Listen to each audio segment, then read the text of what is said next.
Hello, everyone, and welcome back to our virtual Mishnah Berurah share. We're holding a Mishnah Berurah Chelik Gimel, and Mir Hashem today we will be learning Daf Kuf Nun Vav Amid Beis. We are continuing to learn Hilchos Shabbos. We pick up today on the very bottom line of the Shulchan Aruch on Kuf Nun Vav Amid Aleph, Siman Shin Chaf Dalet, Sif Tes, and we are continuing to speak about different things that you're allowed to do, not allowed to do when it comes to preparing food for animals, or in the case of today's share, actually going ahead and feeding animals.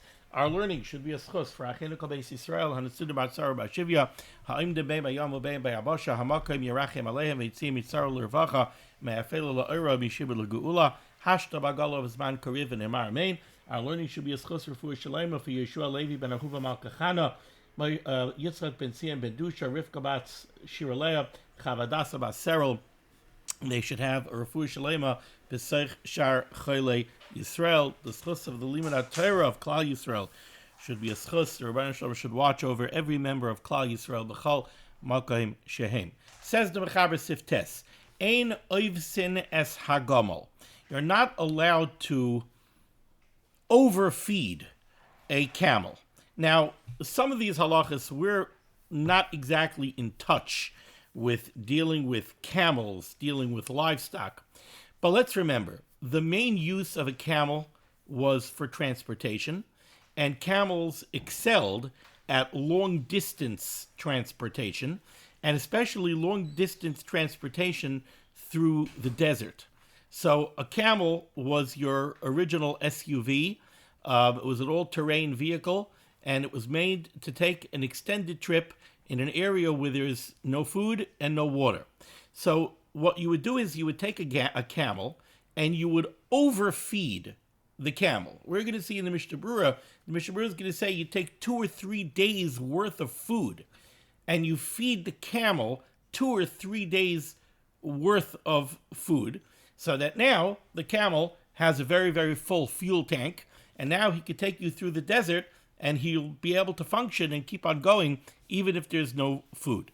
So now the Mechaber says, Ein oivsin es hagomel.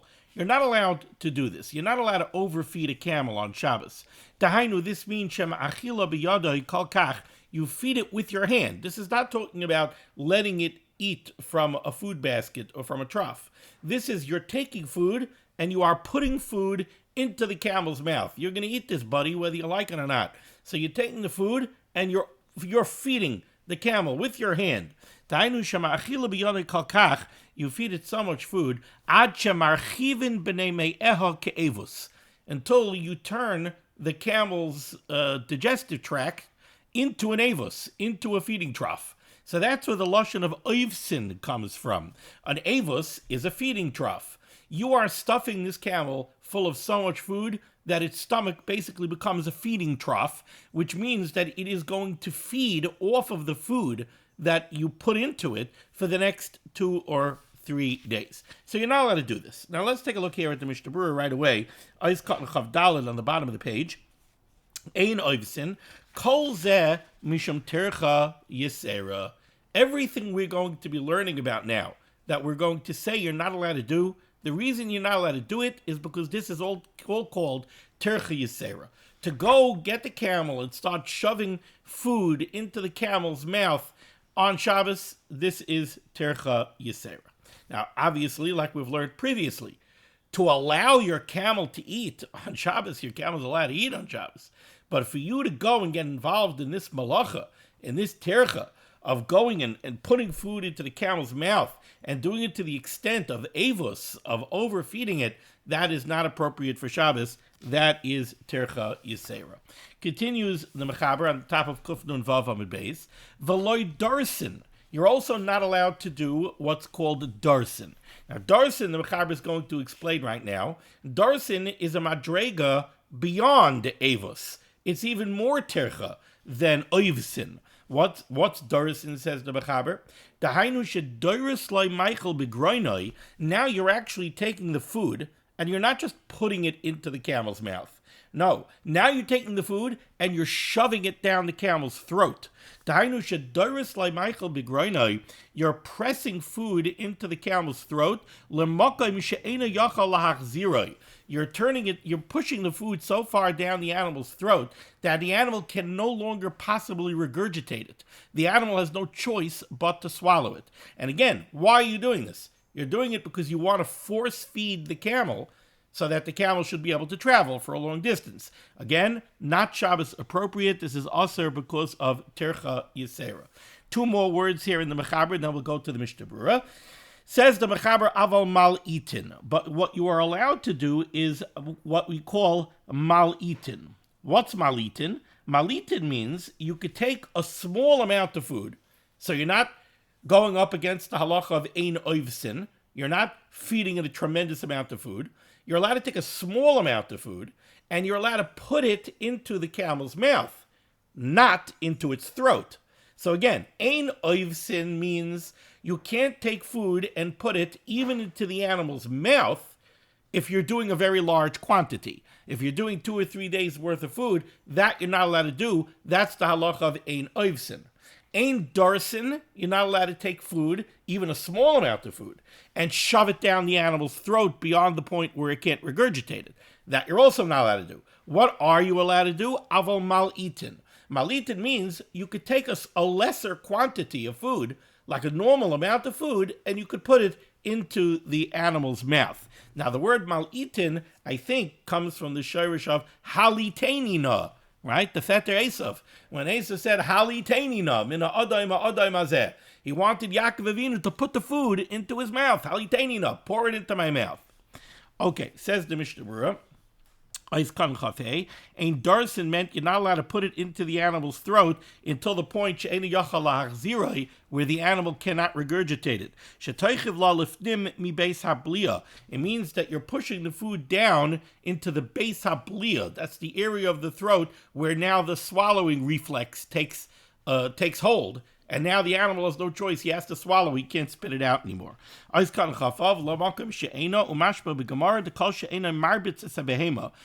hint to what's considered darsin. The Gemara says that the only way to do darsin is if you make the animal crouch down. If you make the animal kneel down on the floor, then you could accomplish darsin. But if the animal is standing, you can't do darsin. So this is just another remez, another hint. When are you coming up against the problem of darsin? It has to be that the animal is kneeling down. If you don't cause the animal to kneel down, you're not going to be able to shove the food in so deep. And therefore, as long as the animal is standing, if you put food into the animal's throat, you're not going to transgress this Issa D'Rabbanan of Ein Darsin because you're not going to be able to get the food so far down. Continues the Mechaber, the end of the top line. Now, till now we were talking about camels. Now we're shifting away from camels, and the Mechaber is going to talk about young calves. Says the Mechaber, Ein ma'amirim es ha'agolim. You're not allowed to fatten up a calf. Now, the Mechaber is going to explain what that means. Aval mal itin. But again, halata you could do to put a normal quantity of food into a calf's mouth, not shoving it down its throat, and not a huge quantity, but to put a normal amount of food into the calf's mouth, that you're allowed to do. Aval mal itin.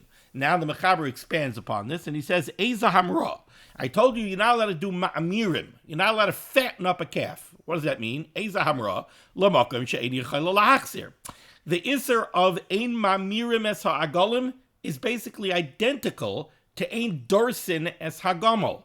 Ein ma'amirim, eza hamra, is l'makom she'eni yechayla lahachzir. Again, now you're not dealing with a camel, you're dealing with a calf. Your point over here of stuffing food down the calf's throat is not to prepare it for a 3-day journey. Calves don't take 3-day journeys. Now the reason you're doing it is because you want to make a nice, juicy, marbleized calf. You want to sell it for shchita to somebody who wants a good steak, so you want to fatten it up. So you want to shove food down its throat. You're not allowed to do it. Ein ma'amirim es ha'agalim aval mal itin. So again, halata,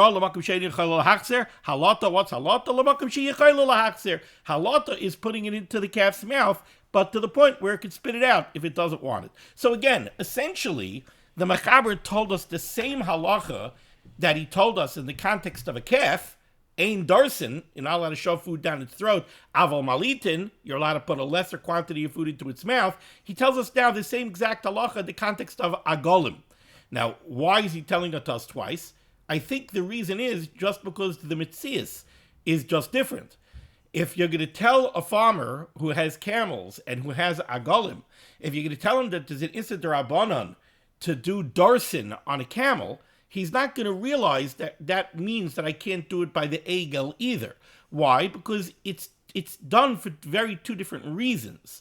By the camels, you're doing it to prepare it for an extended journey, right? And probably by a camel, you're talking about a lot more food. You're talking about 2 or 3 days worth of food. By a relatively small calf, the reason you're doing it is because you want to fatten up the calf. The farmer might not put 1 and 1 together equals 2. Okay, I know, ain't darsin as agomel, but now I'm dealing with agolim that I want to fatten up for shchita, and it's also less food. Can I shove some food down its throat? The answer is no, you're not allowed to. Says, no, there's no Mishnah Berurah. Now we go to the Ramah. Says the Ramah, Hagah, V'din tarnegolim va'avozim, the halacha of chickens and geese. So now we're talking about fowl, not behemoths. V'din tarnegolim va'avozim, when it comes to chickens and geese, kidin agolim. The Maharil says that the halacha of chicken and geese are the same halacha as agolim. The same way by agolim, you can't shove even a small amount of food down its throat beyond the point of regurgitation. So too by geese and chickens, you're also not allowed to.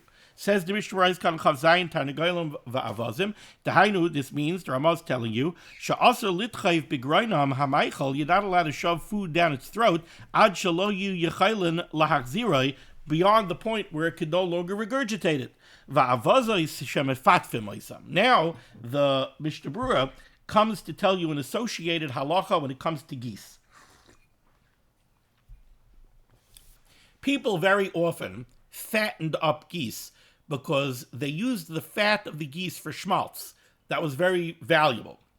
So this was very common practice, to raise geese and to fatten geese. Says the Chavetz Chaim, Va'avozai shemefatmim oisam, geese that you fatten. V'horgalu b'choil, and they are acclimated during the week, lechol al yedei hamra. That's the way these geese eat. These geese have been raised since they're young that they're always force-fed by a human. That's the way they're used to eating. If you don't go and shove food down its throat, it's not going to eat because it's been trained to eat that way. So now what do? If you don't force-feed it on Shabbos, it's not going to eat. Tzar Balachayim. So now do you have a heter to do hamra on the geese? Says the Mishnah Berurah, no. Mutter loymar la'ovid gilulim lahamroisan mishum tzar balachayim. You could ask an Eina Yehudi, you could instruct an Eina Yehudi to do the hamra, but you yourself cannot do it. Ach lo yamroisan kiyam pamachas b'yoyim. And even through the agency of an Eina Yehudi, you should only do it once during the day. Af sherigilu lechol shnei pamim b'yoyim. Even if these geese typically eat twice a day, over here on Shabbos, when you have to ask an Eina Yehudi to do hamra on the goose, you should only do it once, because that's enough. The animal will live, and the animal won't have tsar. Kain kasa b'tshuvas Ramah siman ayin tes. Umash b'sham, it's implied by that tshuvas Ramah, the ileka Eina Yehudi, if you don't have an Eina Yehudi to do it, shari ha'hamra afal yidei Yisrael b'shum tsar balechayim. You have these geese who don't eat any other way. So if you don't do hamra, if somebody doesn't do hamra, they're not going to eat. It's going to be an issue of tzar balachayim. If you don't have an Eina Yehudi to do the hamra, the Ramah is mashma that the Yisrael himself could do the hamra. V'toiv lasei sayidei katan, but it would be better to do it through the agency of a minor child. Ad kan loshen amagen Avram esimin shen heisiv katan yud beis. Avol b'sefer El Yerabah, the sefer El Yerabah hichmir shaloi lahamrois al yidei Yisrael. The El Yerabah is machmer that even in the case of tzar balachayim, you don't have an Eina Yehudi to do the hamra. The El Yerabah is machmer that a yid should not do the hamra. And it would seem that we're being very machmer over here on this tirchi yisera. Uchedas Marshal ha'oiser bazeh, following the opinion of the Marshal. V'chein b'nesiv Chaim machmir bazeh. The Nesiv Chaim is also very machmir over here, not to do that. A Yisrael should not do hamra on a goose, even if there's no guy available to do it.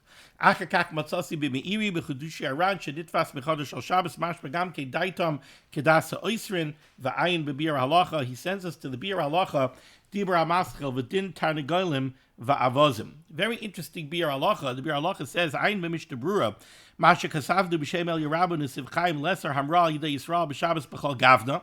I brought down the shita of the El Yerabba, the Nesiv Chaim, that hamra, to force feed the geese on Shabbos, is aser, even if the goose is not going to eat without being force fed, and you don't have an Eini Yehudi to force feed it.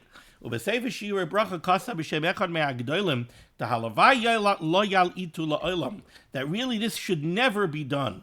He uses the word here loyal itu, but I think he was referring to hamra. You should never do hamra on geese. She'oivrim al kama isurim. It's well known. It seems that sometimes by doing this hamra, they would injure the trachea. That's the veshet. They would injure the trachea of the goose without realizing it, and they would make a hole in it, which would make it a treifa.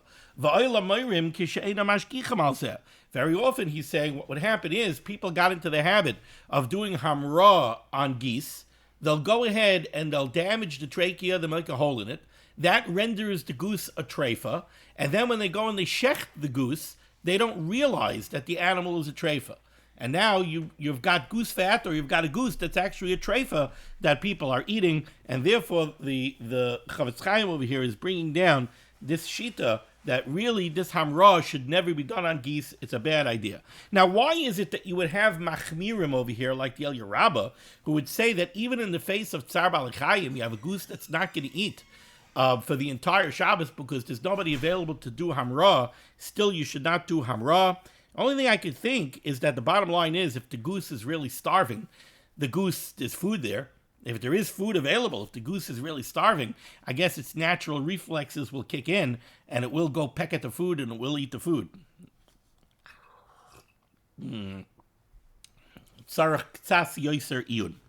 Okay.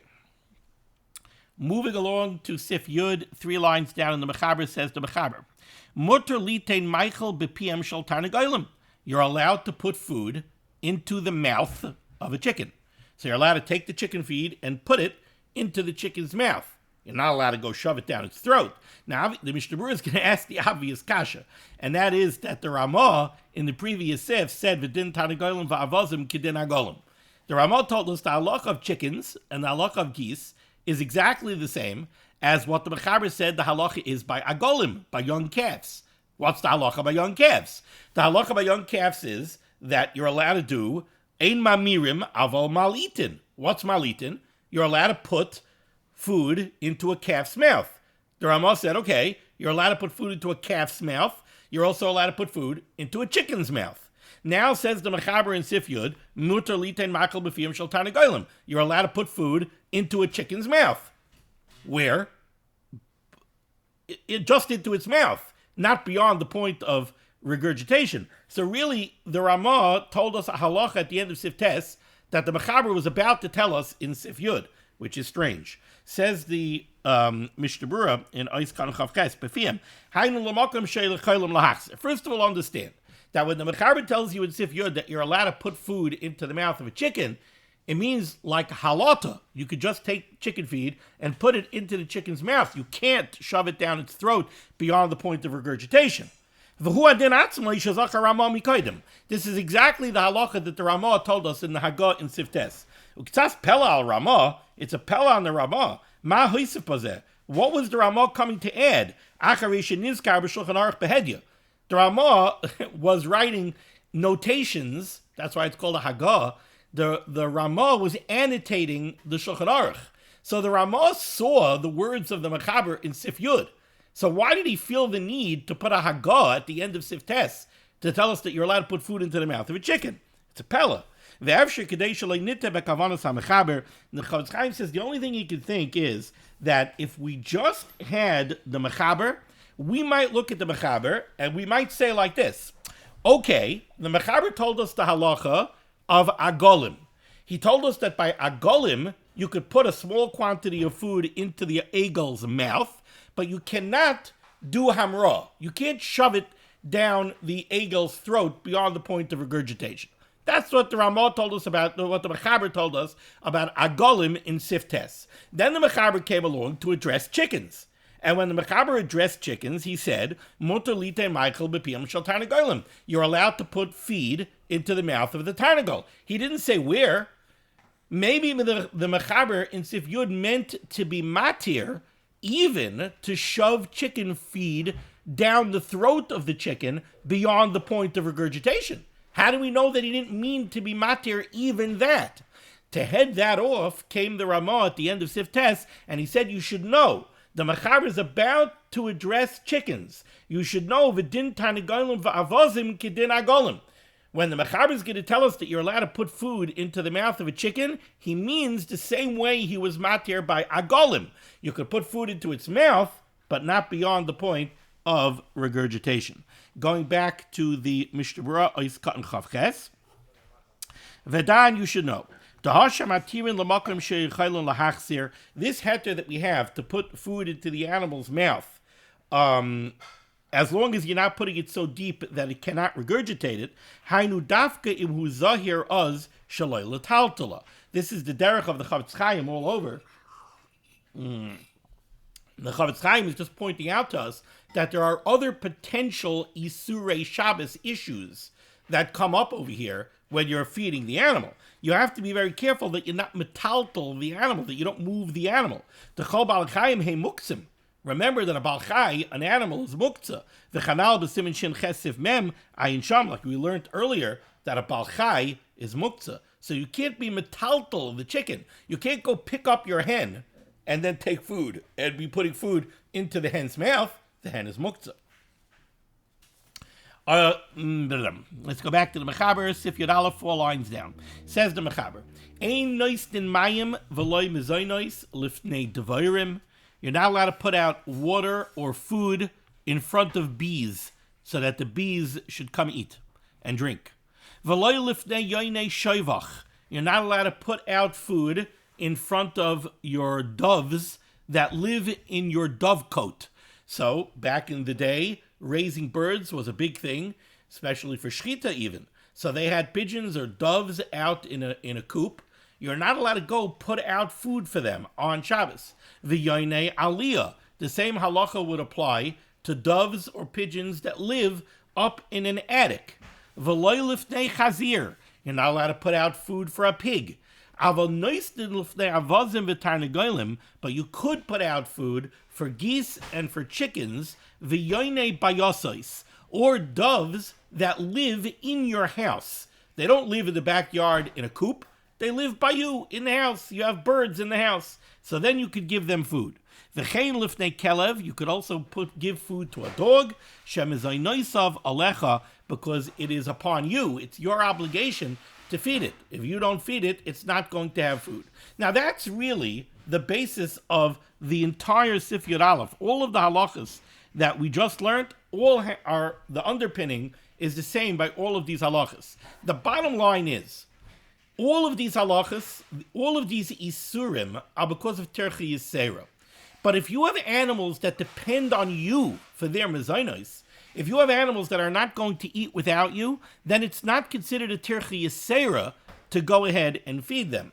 Now, the animals that the Mechaber mentioned over here, bees do not need you to give them food and water. They will go ahead if necessary. They will find nectar. They will find water. They'll find what they need. The yoynei shoivach and the yoynei aliyah, the doves that live out in a dovecote or up in the attic, they come and go as they please. And they go fly around the world, and they're going to find worms. They're going to find what they need to eat. They don't need you to feed them. And therefore, to feed them would be a terchi yisera. A chazir, the reason you're not allowed to put out food for a chazir is because you're not allowed to raise a chazir. There's an Isser Rabbanan in raising pigs. You're not allowed to raise a pig. So since you're not allowed to raise a pig, it's certainly not your obligation to feed the pig. So to feed the pig would be a terchi yisera. Avozim and Tarnagolim, domesticated geese and chickens, they depend on you for their food. Therefore, it's not a Terchi Yisera to feed them. So too the Yoinei Bayosais. The doves that live in your house, not out in a dove coat, so they don't go fly around the world. They stay in your house. Therefore, you need to feed them. It's not Terchi Yisera. Dog is a whole separate parsha. Let's take a look here at the Mishnah Berurah. Says the Mishnah Berurah is Chav Tes. Lifnei Devarim. Aval. Afilu. Heim Shaloi. These halachas are true even if you own the bees. Owning bees was a very high priority. If you lived in an agrarian society, you need bees to pollinate your crops. So, yeah, people raised bees and they owned bees. But even if these bees are yours, you're not allowed to go put out food and drink for them. It's not considered that they depend on you for their food. Because they will find what they need out in the field. And therefore, they're not dependent on you for their food. And to feed them would be a terchi yisera, v'tercha shaloi l'tzarchi. Ice cut and limud, v'loy liftei chazir. You're not allowed to put out food for a davar acher, for a pig. Dein mezaynoisan alav, because again, it's not. The obligation to feed it is not upon you. Levish also legadloi, because you're not allowed to raise a pig. Now, by the way, just for those of you who don't know, why is it that you're not allowed to raise pigs? It's not because chazir, pig, it's treif. That's not why. The reason why there's an Issa D'Rabbanan on raising pigs is because of a Ma'aseh Shahaya, a very bitter, sad story that occurred to Klal Yisrael. And that was during the civil war between the Chashmonaim. You had Hyrcanus and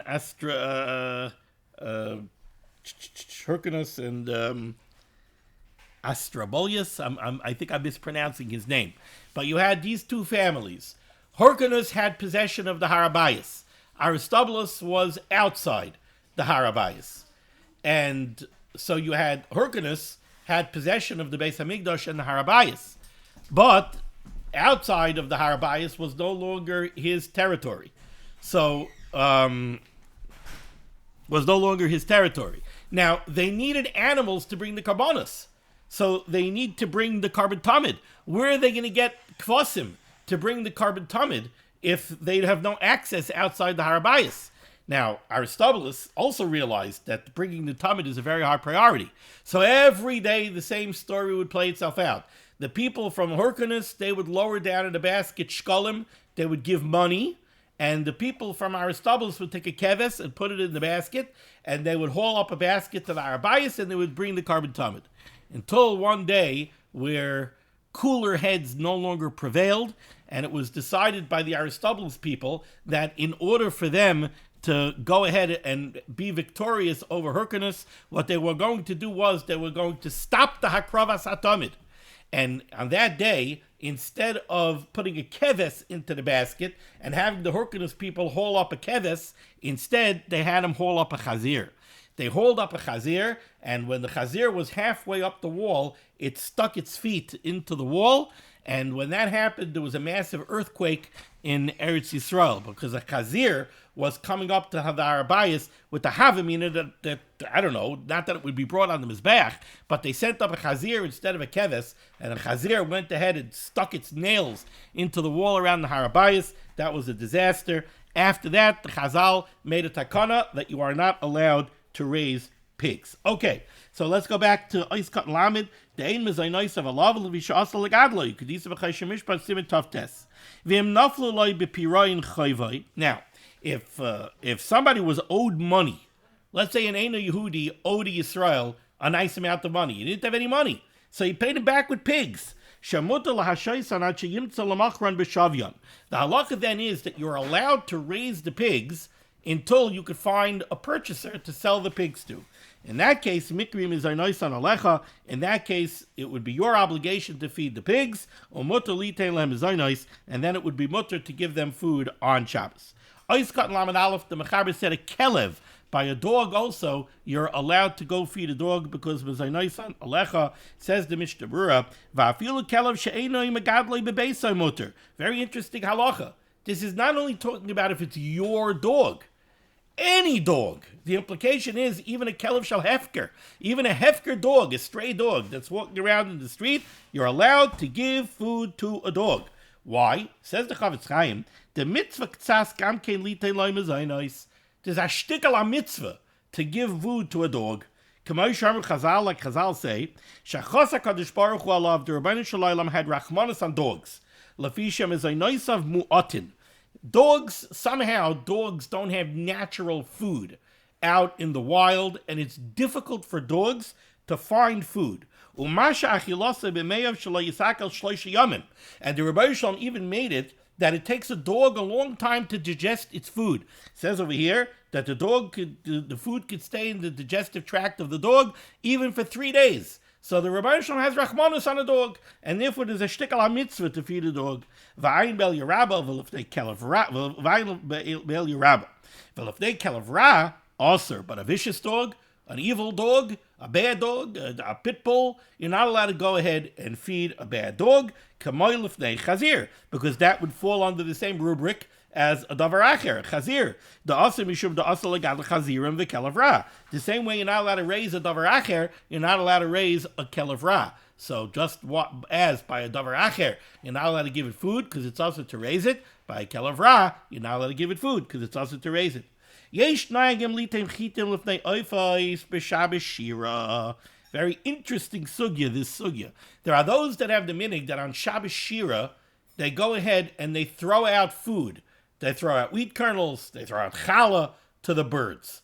What is this minig based on? It's based on the fact that the birds came and they ate up the leftover mun, whatever it was. But so there was a minig to throw out food for the birds on Shabbos Shira. Says the Mishnah Berurah, Einay nachain. It's improper. Shaharei hein mezainos on alecha. You're not allowed to feed those birds. You're not allowed to feed birds because they can go get their own food. So it's a tirch yisera to feed these birds, and therefore the Chavetz Chaim says you're not allowed to do it. There are other poskim, happens to be, there are other poskim that disagree, but the Chavetz Chaim is very strong here. He says, Einay nachain. Moving along to Sif Yud Beis, says the Mechaber, Mutar lahachil telas hameshi. You're allowed to feed silkworms. Says the Mishnah Berurah, lahachil afishem ezaynois an alecha. Again, it's not a tirchi yisera because the silkworms depend on you for their food. She'en loy masha yoichal kiyam hashanois loy adam. V'dami la'avaza v'tarnegaylim. It's the same as domesticated geese and chickens. Ubetiltal heim asurim kishar balachayim. To handle silkworms would be aser because they're aser betiltal, the same way any other balachai are aser betiltal. By the way, if you have a fish tank in your house, you're allowed to feed your fish on Shabbos because certainly mezainos on alecha. They depend on you for their food. Going to Sif Yud Gimel, says the Mechaber. Maimid Adam behemtoi al gabe asavim mechubarim. You're allowed to position your behema over grass, over pasture, even though it's attached to the ground. Now, let's just think about this for a second. We have learned already previously, there's a mitzvah daraisa of shvisas behemtoi, right? You're not allowed to have your animal do malacha on Shabbos. As a matter of fact, you're really mechuyev to prevent your animal from doing malacha on Shabbos. So, for example, let's say your camel is located in a rishus hayachid. It's located in a fenced-in pasture. So it's located in a rishus hayachid, and it has a pack on its back. And the gate to the pasture is opened. And now the camel is about to go out from Rishus HaYachid to Rishus HaRabim. You're mechuyev to stop the camel. Because to allow the camel to go from Rishus HaYachid to Rishus HaRabim would be to allow the camel to perform the malacha of Haitzah. And that would go against your chiyuv of Shvisas Behemtoi. So really you're mechuyev to stop your animal from doing malacha. Now uprooting grass is a malacha daraisa. It's toilish. When your animal goes and eats grass, it's doing toilish. Are you mechuyev to stop your animal from eating? The answer is no, because over there you are allowed to allow an animal to do malacha that is strictly for its benefit. It needs to eat, and not only it needs to eat, it'll be tzar balachayim if it doesn't eat. So you may allow your animal to go uproot grass on Shabbos. Not only that, says the Mechaber, Maimid Adam behemtoi al gabi asavim mechubarim. You could take the animal and you could bring it to pasture. You could let it go, take it to pasture. Even though it's going to uproot grass, that's not a problem. And, says the Mechaber, you might think that there's another issue here. You might think that there should be an Issa D'Rabbanan. What would the Issa D'Rabbanan be? Maybe we should be afraid that if you bring the animal to pasture, you might go ahead, bend down, rip up a handful of grass, and say, here, Betsy, taste the grass. Look, it's delicious. Go ahead and eat. So you might come to do toilish. Says the Mechaber, no. We're not afraid of that. We're not afraid that you're going to go ahead and be over on an Issa D'Oraisa of toilish. Aval, however, says the Mechaber, loyal gabe muktzah.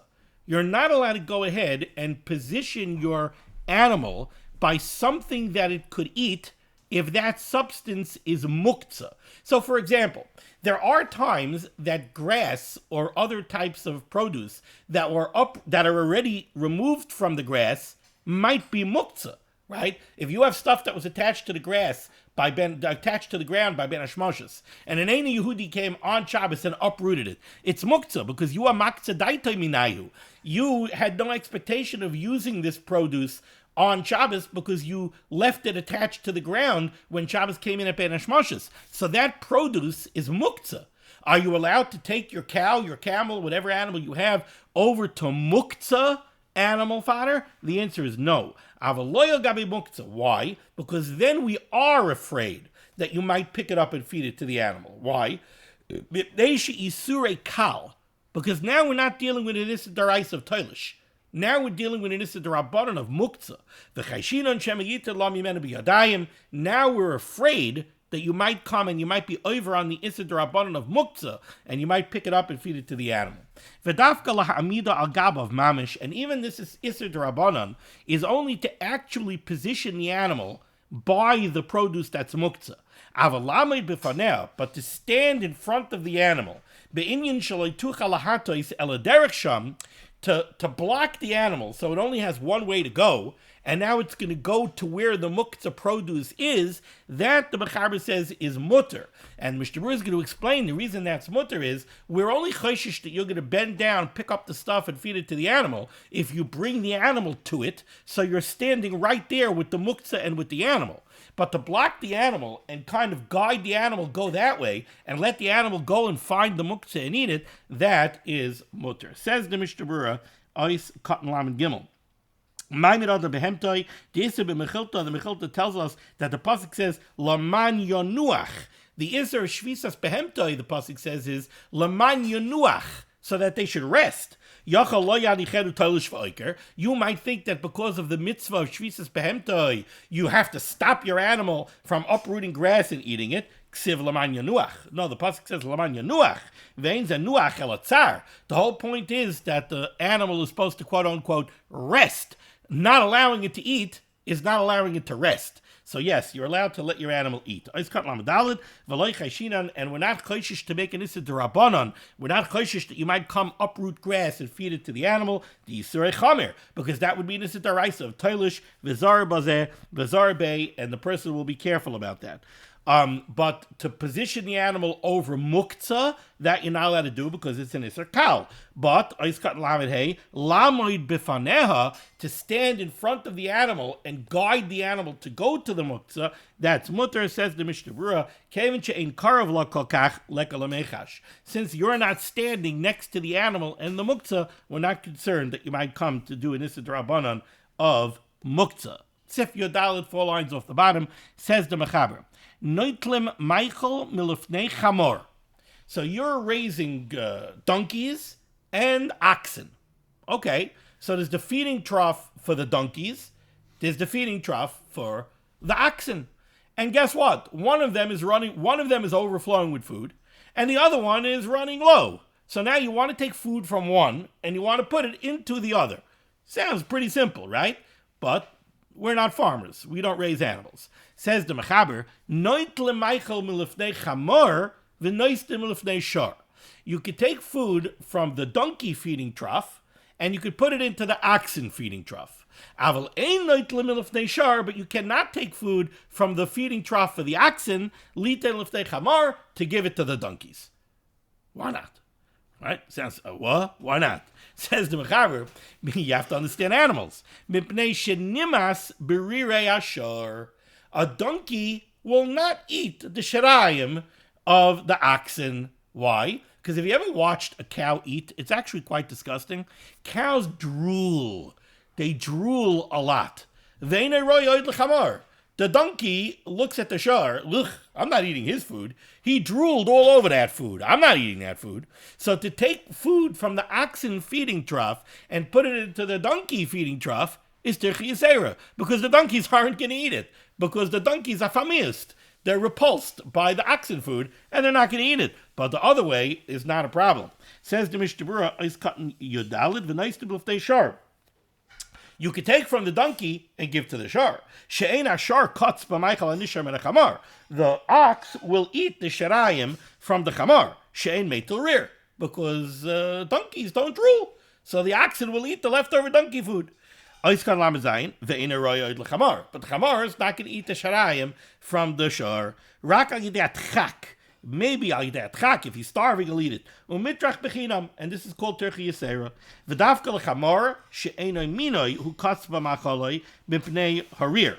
Now, the problem over here is that the donkey will not eat the sharayim from the shar, but one shar will eat the sharayim from another shar. One shar will eat from the other shar. Says the Ramah, 2 lines off the bottom. The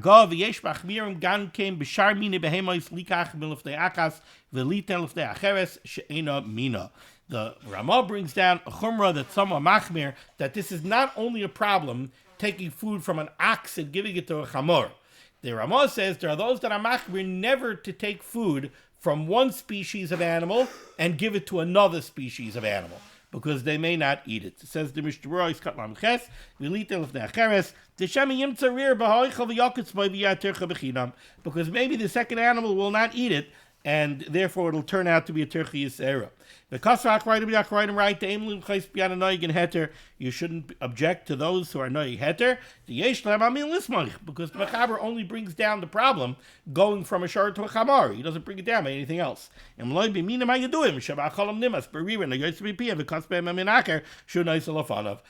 you happen to know that this is the way it works, that this animal will not eat from that other animal. In that case, the halacha would be the same. It would be a Tirchi Yisera, and it would be aser. Thank you so much for joining me for limud HaTorah. The source of limud HaTorah should be Megan and Gans Klal Yisrael. The Ransham should send Yeshuas, Refuas, Parnasa, Shaduchim to all those in need. We should be zeicher to see the B'yas Gal Tzedek. B'mher v'yameinu amen. Be well.